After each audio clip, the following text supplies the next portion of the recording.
Breaking news. Pour gros calamité, il y a un gros remède. Dans le monde moderne, nous avons accès à plus d'informations.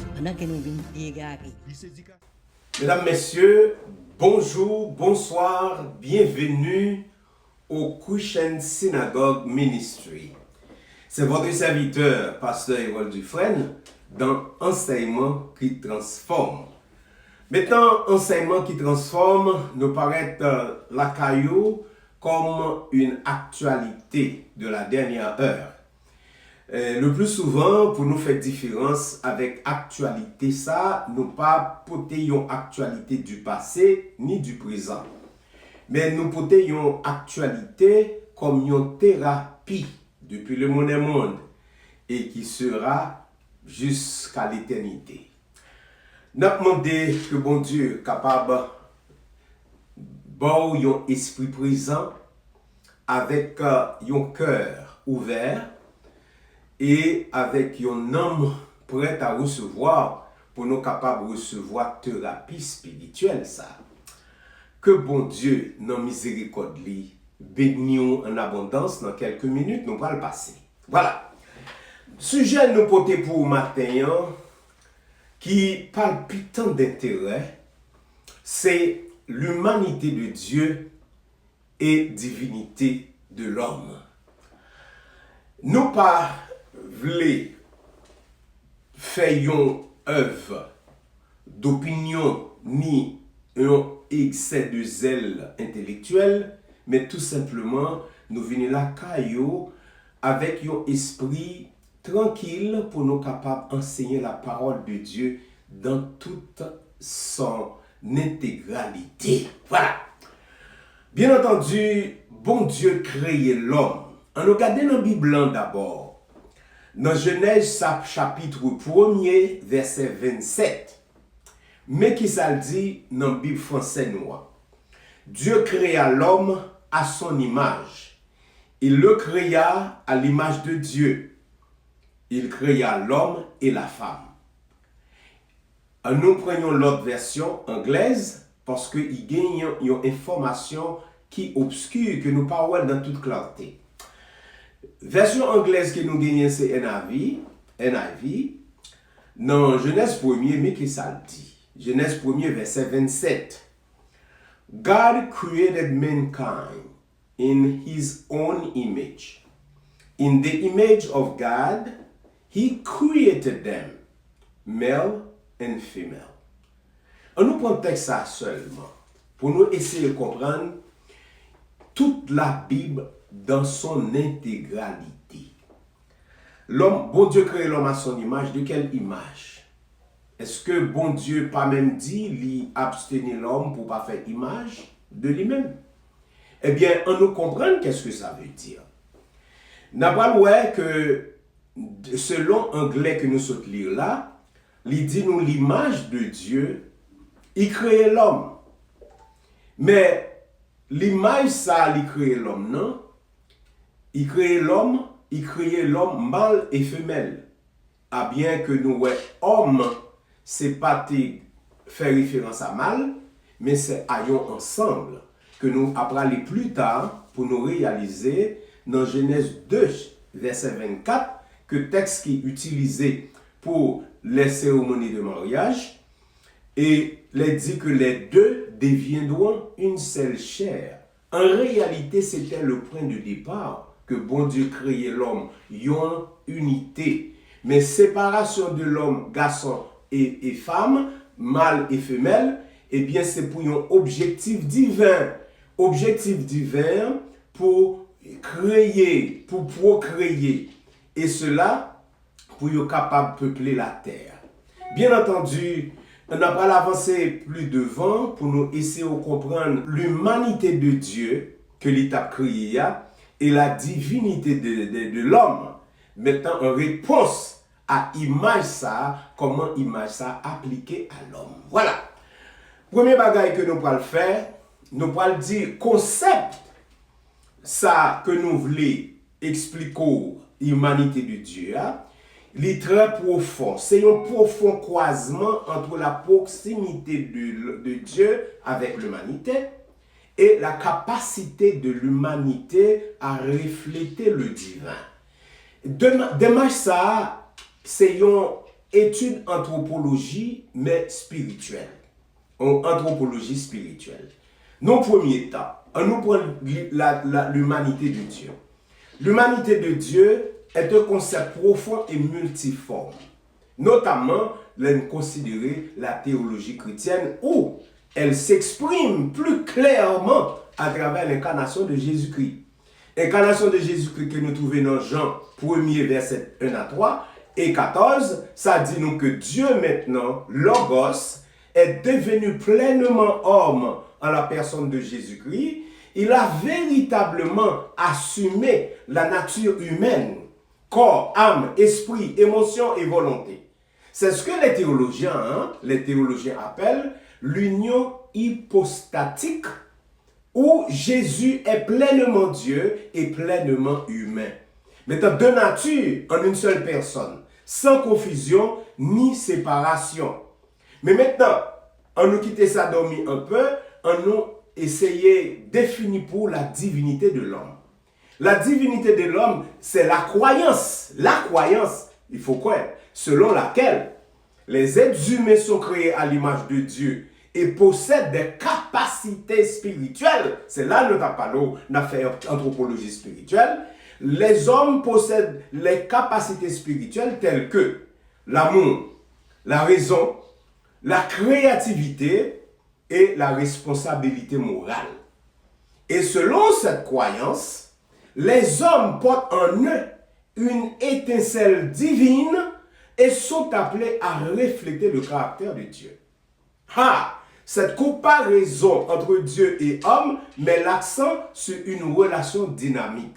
Alors c'est ça nous avons parlé, une relation dynamique qui a une synergie entre les hommes. Ce n'est pas un homme ni mâle, un mâle, une femelle, mais c'est la totalité de l'humanité, que ce soit des nations, des nationalités, des langues, des groupes ethniques, etc. C'est tout le monde en général qui est sur la terre, mais ce n'est pas simplement pas faire référence à ceux-là qui se disent chrétiens. En d'autres termes, comparaison ça, li mettait l'accent sur une relation dynamique où Dieu s'unit pour devenir humain et les hommes sont élevés pour refléter la nature de Dieu en amour, en justice et en sainteté.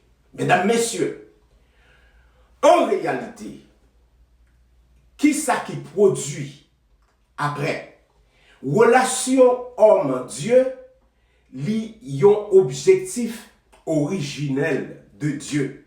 Non, point de départ de la création, c'est ça, bon Dieu fait yon être avec qui il est capable de relation. Une relation maintenant sincère, une relation franche, une relation absolue. Comment ça fait en réalité? En réalité, mesdames, messieurs, en nous fait parler un auteur qui était très populaire dans la dernière moitié du XVIIe siècle. Dans son œuvre majeure, sous le nom de Léviathan, Thomas Hobbes observait que les hommes, dans leur nature, sans un pouvoir souverain, sont constamment en conflit les uns avec les autres, dans une guerre de tous contre tous, comme conséquence de la nature humaine caractérisée par cette passion aveugle et égoïste. Thomas fait sortir un slogan que nous tous, ou même cap côté là, qu'on connaît slogan ça, c'est dire Homo homini lupus est, en latin, qui veut dire l'homme est un loup pour l'homme. Oui, mesdames, messieurs, ça c'est à la fin du XVIIe siècle, mais pas oublier, au lever du rideau de l'histoire, Nebuchadnezzar et Pharaon, ils ont fait écho à notre ère. Alors, sans que nous pas suggérer pendant que vous écoutez là. Sans doute vous gagnez une figure de proue dans tête. Nous vivons encore l'air ça. C'est pas un accident de l'histoire. Nous voulons dire, frère moins, sœur moins, que bon Dieu, omnipotent, omniscient, mais son Dieu d'amour. Il n'y a pas gagné qu'à passer sur la terre sans la permission de Dieu.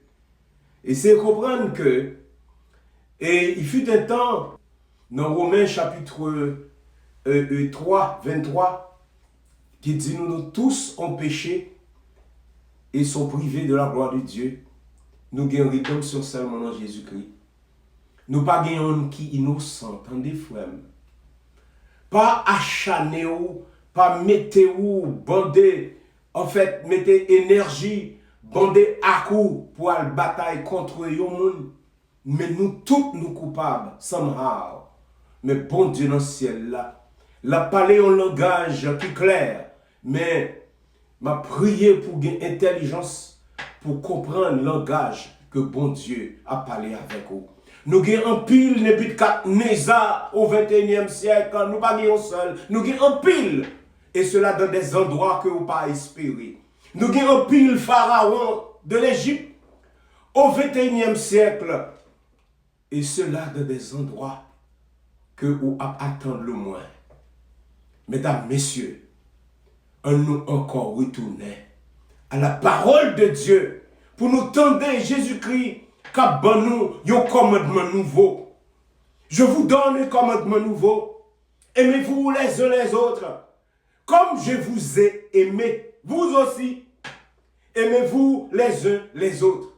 À ceci, attention, à ceci, tous reconnaîtront que vous êtes mes disciples si vous avez de l'amour les uns pour les autres. Mesdames, messieurs, c'est l'amour qui solutionne le problème du monde. Dieu, il est venu parmi nous, humanité que t'a créé, il est venu montrer nous en Jésus-Christ.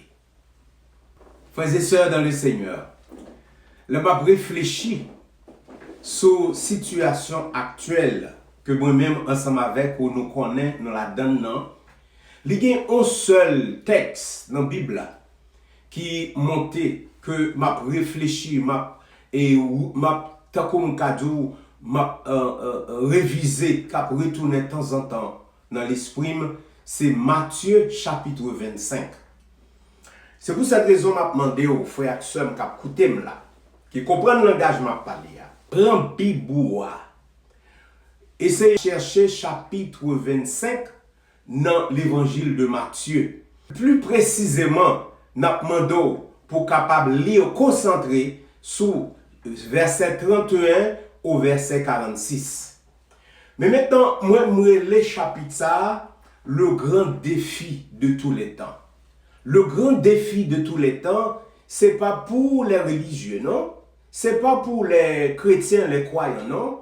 C'est le grand défi de tous les temps, qui que ce soit rôle qu'on joue dans la société, rôle qu'on joue surtout sur un leader dans la société, un père de famille, un parent, n'importe quoi positionné, mais défi. Matthieu chapitre 25. Et maintenant, je fais un parcours pour vous dans quelques minutes. Je souhaite que vous prêtez attention. Et nous avons résumé de 35 à 41 pour vous. Dans l'enseignement, Jésus-Christ, pas simplement parler, mais il agit. Dieu parmi nous, pour montrer, maintenant qu'il y a humanité, que l'il a créé dans la personne de moi-même avant. On nous regarde, eh bien, nous avons un résumé théologique. Bien entendu, en parlant de l'humanité, nous ne parlons pas de psychologie, nous ne parlons pas de philosophie. On aurait été théologiquement.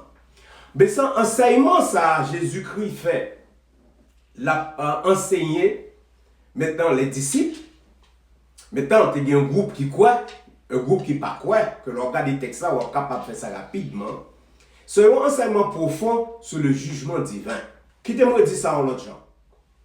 Enseignement, ça nous pas le faire là, résumé nous pas le faire pour vous. Son résumé théologique qui ont un enseignement profond sur le jugement de Dieu. Les nous considérer responsabilité chaque nous-mêmes. Et cela, la présence de Jésus-Christ, les Jésus-Christ est là auprès des personnes marginalisées. Comme exemple, qui ça Jésus-Christ est nous et nous-mêmes qui ça nous fait. Yon jour n'a bien pour nous juger. En d'autres termes. Premièrement, on nous regarder comment Jésus-Christ lui-même l'hypocrite. Jésus-Christ identifiait tête li au plus petit.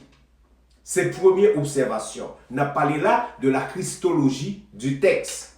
Jésus-Christ identifiait directement aux pauvres, aux malades, aux étrangers et aux prisonniers.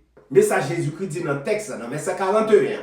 Il dit, toutefois qu'on fait un bagaille, pour ça qui pipiti, c'est pour moi on fait. Ça, c'est la christologie. Jésus-Christ identifié avec ça au pipiti.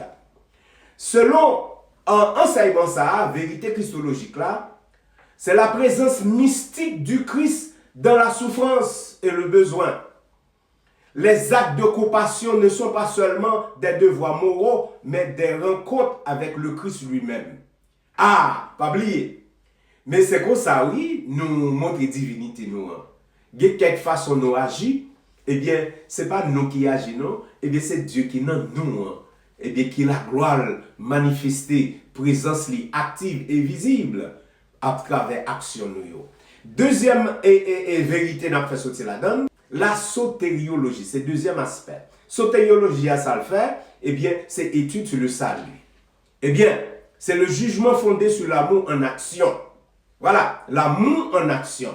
Eh bien, verset ça redéfinit le salut non pas comme une simple croyance ou un rituel religieux. On entendez ça? Eh bien, selon la sotériologie que nous avons étudiée là, c'est pas les fondé sur l'amour. Un amour qui pas simplement une croyance ou un rituel religieux, mais une foi incarnée, une foi exprimée par un amour concret. Voilà. Les justes sont loués non pas pour leur grande action, mais pour leur acte ordinaire de miséricorde.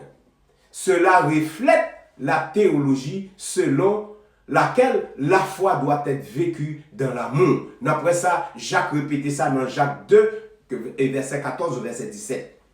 Ce n'est pas une foi dans l'imagination, ce n'est pas un rituel, mais c'est action, attendez, action concrète. Si vous avez foi, montrez-moi qui ça qu'on fait. Troisième point, le jugement dernier, où le Christ roi sépare les justes des injustes. Eh bien, en parlant de eschatologie, c'est jugement final. Jugement final, là, les poils de séparation de justes avec injustes. Eh bien, ça va pas le passer. Ceux qui n'ont pas pris soin des plus petits sont condamnés non seulement par leurs actes, mais aussi par leur omission. Et ça très important, mesdames, messieurs, pour nous capables de rappeler. Le jugement dernier, il va le baser pas simplement sur des actions concrètes que nous prenons, eh bien c'est sur des actions que nous devons prendre, mais nous ne pas prendre. C'est ça, nous péchons par omission. Les péchés d'omission, nous connaissons psychologiquement les où est bien qu'on pas fait ou complice du mal. C'est pas que nous pas une capacité eh bien pour résoudre le problème, non, mais fait semblant de ne pas voir, même les ouais avec des grands yeux, eh bien sont péchés par omission, péché par omission aussi coupable que péché par action. Cela confirme le jugement de Dieu, prend au sérieux l'action comme l'inaction. Bon Dieu prend au sérieux l'action comme inaction. Quatrième et final, dernier point, eh bien, c'est la théologie éthique. Eh bien, le caractère sacré de la dignité humaine, eh bien, éthique. Pas oublier, chaque monde qui est sur la terre, lui possédait une dignité inhérente. Quelle que soit la personne, même s'il est pauvre, même s'il est ignorant, même s'il est petit, même s'il est noir, même s'il est haïtien, n'importe monde qui est sur la terre, il gagne une dignité inhérente dans sa nature parce qu'il est créé à l'image de Dieu. et en particulier les vulnérables. Ça yo qui pas qu'à défendre tête yo, ça yo qui pas gen droit de citer yo. Eh bien, les servir, eh bien l'on prend moun ça yo servir yo, et bien son acte spirituel que li, attendez. Les que vous observez moun, mais tel que la société a rejeté, eh bien, l'on observe yo, eh bien, c'est pas humilier tête ou non, eh bien, c'est un acte spirituel. Pas seulement une forme de charité sociale. Eh bien, l'éthique chrétienne, c'est aimer son prochain, c'est aimer Dieu. Le aimer prochain, c'est comme si on aimait Dieu même. C'est ça, oui. Nous jouons dans la loi. Les bêtes demandé Jésus-Christ, qui ça qui plus grand dans la loi. Remet bon Dieu avec tout nom, avec toute pensée, avec tout cœur, avec toute force. Et puis remet prochain, je remets tête. Ça, c'est la théologie de l'éthique. En résumé, mesdames, messieurs, Matthieu 25 nous enseigne que le véritable disciple se mesure à l'amour en action. Mémoire. Matthieu 25, chapitre 1, et surtout à partir de verset 31 au 46, lui montre-nous le véritable disciple se mesure à l'amour en action. Que le Christ est présent dans la souffrance. Notre destinée éternelle dépend de la façon dont nous traitons les autres, en particulier les plus petits d'entre nous.